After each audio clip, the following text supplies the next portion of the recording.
তো বন্ধুরা, আশা করি সবাই ভালো আছেন। আজ আবার চলে এসেছি একটি নতুন রেসিপি নিয়ে।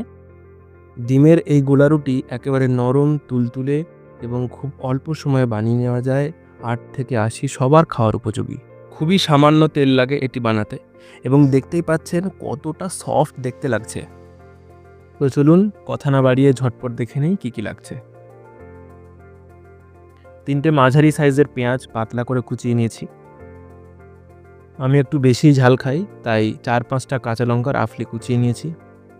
এইবার একটা ময়দার গোলা বানিয়ে নেব। তার জন্য ছোট ডাবু হাতা লাগবে, সবার বাড়িতে এটা আছে।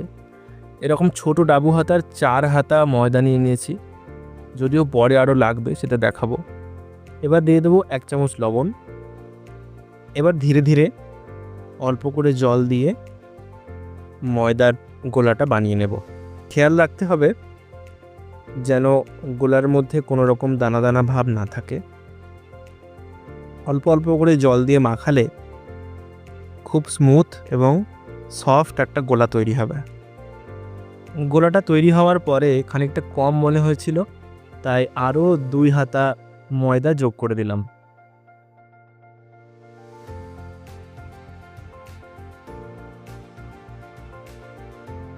গোলাটা মোটামুটি একটু সেট হয়ে আসলে ওর মধ্যে 2টো ডিম ফাটিয়ে দিয়ে দিলাম।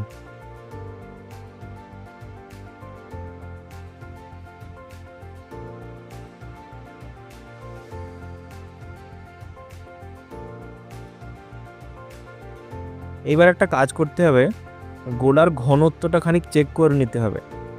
খুব পাতলা হলেও চলবে না, খুব মোটা হলেও চলবে না। তো সেটাই দেখে নিই একবার। এইভাবে হাতায় করে ঢাল ওপর করলে দেখতে পাবেন যে হাতার গায়ে একটা মোটা কোটিং কিন্তু লেগে আছে, যেটা কিন্তু ঝরে যাচ্ছে না। তো এই রকম অবস্থায় আসলে বুঝতে হবে যে আমাদের গোলা একেবারে তৈরি। এবারে এক এক করে কুচনো পেঁয়াজ, কুচনো কাঁচা লঙ্কা এবং 1 চামচ জিরে গুঁড়ো অ্যাড করে ভালো করে মিশিয়ে নেব।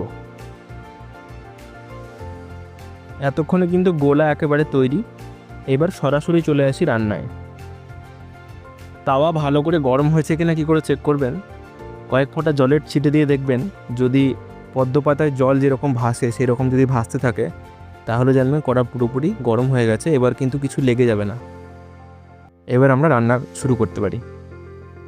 প্রত্যেকটি গোলা রুটির জন্য কিন্তু খুবই যৎসামান্য তেল প্রয়োজন হবে। যেহেতু এটি প্রথম, তাই একটু বেশি তেল লাগছে।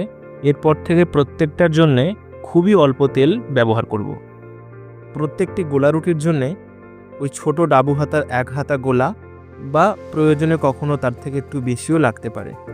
এর বেশি দেওয়ার কোনো প্রয়োজন নেই।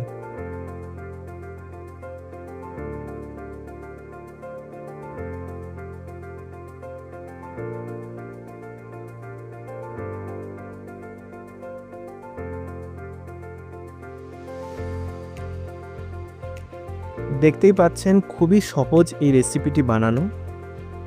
এভাবেই একদিক হয়ে গেলে আরেক দিক উল্টে নেব এবং খেয়াল রাখতে হবে খুব একটা যেন পুড়ে বা ছুঁয়ে না যায়।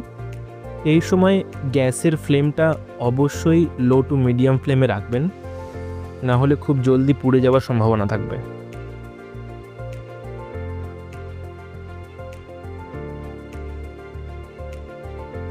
এইভাবেই 2 দিক কয়েকবার উল্টে পাল্টে ভেজে নিলেই আমাদের গোলা রুটি খাওয়ার জন্য একেবারে তৈরি।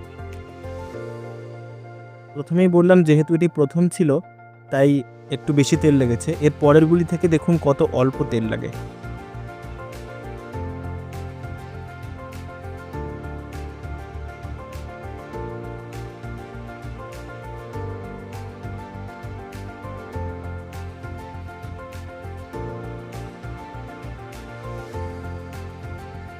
ব্যাস তৈরি হয়ে গেল একদম নরম, তুলতুলে, সুস্বাদু একটা ব্রেকফাস্ট বলতে পারেন বা যে কোনো টিফিন বলতে পারেন, যেভাবে খুশি খেতে পারেন। যদি ভিডিওটি ভালো লেগে থাকে পাশে থাকবেন। ধন্যবাদ।